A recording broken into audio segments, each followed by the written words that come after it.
Hi guys, welcome back to my channel Shahan arts. तो guys, इस video में हम बात करेंगे चारकोल स्टिक्स के बारे में कि चारकोल स्टिक्स को हम कैसे अपने ड्राइंग्स में यूज़ करेंगे।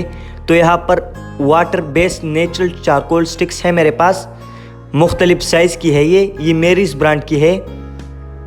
तो चलो इसको निकालते हैं। इसमें तकरीबन 3 स्टिक्स होते हैं। ये मैंने आर्ट मार्केट से लिए थे।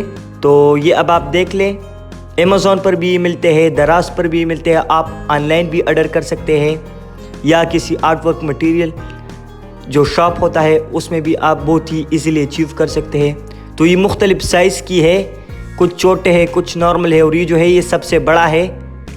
तो मैं इसकी यूजेस भी बताऊंगा कि किस तरह से हम इसको यूज़ करेंगे अपने ड्राइंग्स में। इसके अलावा हम चारकोल पेंसिल का यूज़ भी करेंगे और इससे एक पोर्ट्रेट भी बनवाएंगे। आप पूरा पोर्ट्रेट इन चारकोल स्टिक्स और चारकोल पेंसिल के ज़रिए से भी बनवा सकते हैं। आपको और ग्रेफाइट पेंसिल की ज़रूरत भी नहीं होगी। तो अब मेरे पास है चारकोल स्टिक्स। बहुत से आर्टिस्ट इसको लाइव ड्राइंग के लिए भी यूज़ करते हैं। तो मेरे पास रेफरेंस है मेरे लेफ़्ट साइड, और सबसे पहले मैं अच्छी तरह से प्रोपोर्शन ड्रा करूँगा। यहाँ पर आइज़ आएंगे, ये जो सेकंड स्ट्रोक्स है यहाँ पर नोज़ आएगा और यहाँ पर लिप्स। तो मैंने सबसे पहले एक ओवल ड्रा किया और इसको 4 हिस्सों में डिवाइड किया। तो मैं इस तरह वाटर कलर की तरह लेयर बाय लेयर वर्क करूँगा। सबसे पहले लाइट लेयर होगा, फिर इस तरह हम लाइट टू डार्क जाएंगे, जिस तरह के आर्टिस्ट वाटर कलर ड्राइंग्स में जाते हैं। वाटर कलर पेंटिंग जब करते हैं तो layer by layer. In charcoal sticks के ज़रिए आप प्रैक्टिस भी कर सकते हैं। तो मैंने सबसे पहले शेडिंग की, फिर उसके बाद ब्रश मैंने उठाया और इसकी ब्लेंडिंग की।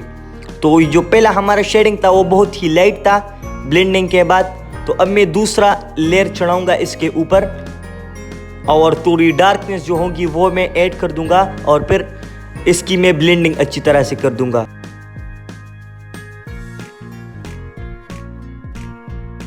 अब मैं नोज को ड्रा कर रहा हूँ। नोज का जो पोर्शन है मेरे लेफ्ट साइड पर रेफरेंस है, मैं उसको अच्छी तरह से ऑब्जर्व कर रहा हूँ, और अकॉर्डिंग टू माय रेफरेंस मैं फिर स्ट्रोक्स लगा रहा हूँ चारकोल स्टिक्स के।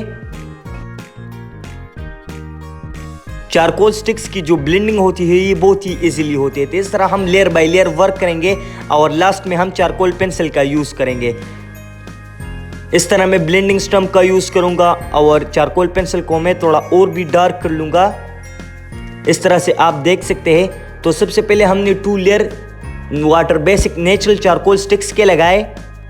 फिर उसके बाद मैंने चारकोल पेंसिल के ज़रिए से थोड़ी डार्कनेस की, और उसके बाद अब मैं कर लूँगा लाइट पोर्शन को ड्रा।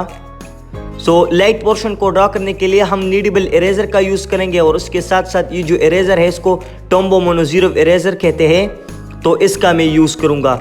आप देख सके किस तरह से लाइट और हाईलाइट ये ड्रा कर रहा है चारकोल स्टिक्स का जो ड्राइंग था, और बहुत ही रियलिस्टिक आ रहा है। आप इस नोज को देख ले, बहुत ही सिंपल था।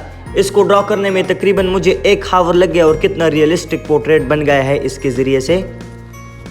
बस फोटोग्राफ को ऑब्जर्व करो और अकॉर्डिंग टू फोटोग्राफ स्ट्रोक्स लगाते जाओ, तो एक हाइपर रियलिस्टिक आर्टवर्क आपका बन जाएगा। अब मैं टॉम्बो मोनोज़ीरो इरेजर का यूज़ कर रहा हूँ और लाइट पोर्शन को मैं ड्रॉ कर रहा हूँ।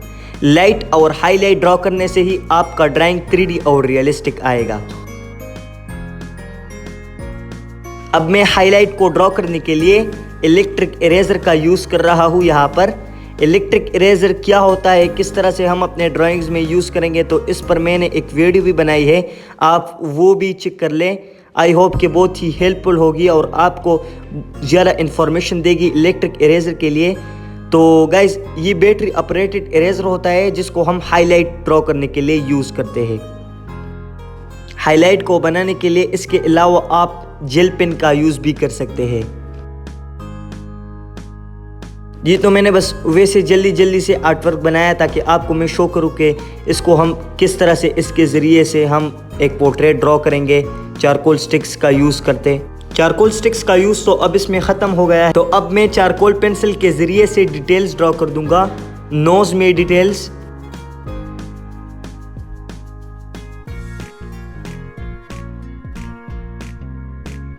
इसके अलावा आईब्रोज और आईलैशेस को भी मैं थोड़ा सा डार्क कर दूंगा ताकि हमारा पोर्ट्रेट रियलिस्टिक दिखाई दे।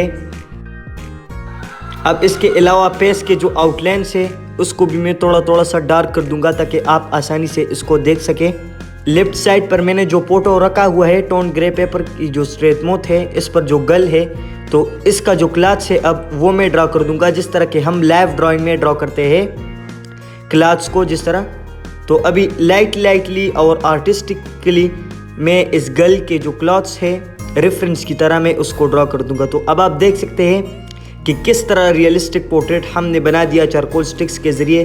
बस खाली रेफरेंस को ऑब्जर्व किया, उसके मुताबिक हमने स्ट्रोक्स लगाए, 2 लेयर चारकोल स्टिक्स के किए, फिर उसके बाद चारकोल पेंसिल का यूज़ किया, लाइट और हाईलाइट किए। लाइट के लिए हमने टॉम्बो मोनोज़ीरोव का इरेजर का यूज़ किया और इलेक्ट्रिक इरेजर का। तो अब आप देख सकते हैं कि कितना रियलिस्टिक आर्टवर्क हमारा आया है, हाइपर रियलिस्टिक, और तकरीबन 1 आवर में मैंने इसको बना लिया। इसके अलावा चारकोल स्टिक्स को आप चारकोल पाउडर बनाने में भी यूज़ कर सकते हैं। बस सिंपली चारकोल स्टिक्स को सैंड पेपर के ऊपर से रब करना है और एक बॉक्स में फिर ब्रश के ज़रिए से इसको जमा करना है। फिर इसी बॉक्स में अपने ब्रश को डालना है, तो इसी तरह से एक रियलिस्टिक शेड होगा फेस का, और वो फेस का टेक्सचर वो आपका बन जाएगा। क्लास की ड्राइंग में भी मैं अब इसको यूज़ कर रहा हूँ चारकोल पाउडर को। तो गैस आज की जो वीडियो थी वो चारकोल स्टिक्स के बारे में थी कि आप किस तरह से चारकोल स्टिक्स को यूज़ करेंगे अपने ड्राइंग्स में। आई होप कि आपको हमारी आज की वीडियो पसंद आई होगी। अगर पसंद आई है तो प्लीज़ वीडियो को लाइक करें, और अगर हमारे चैनल पर नए हैं तो प्लीज़ हमारे चैनल को सब्सक्राइब करें।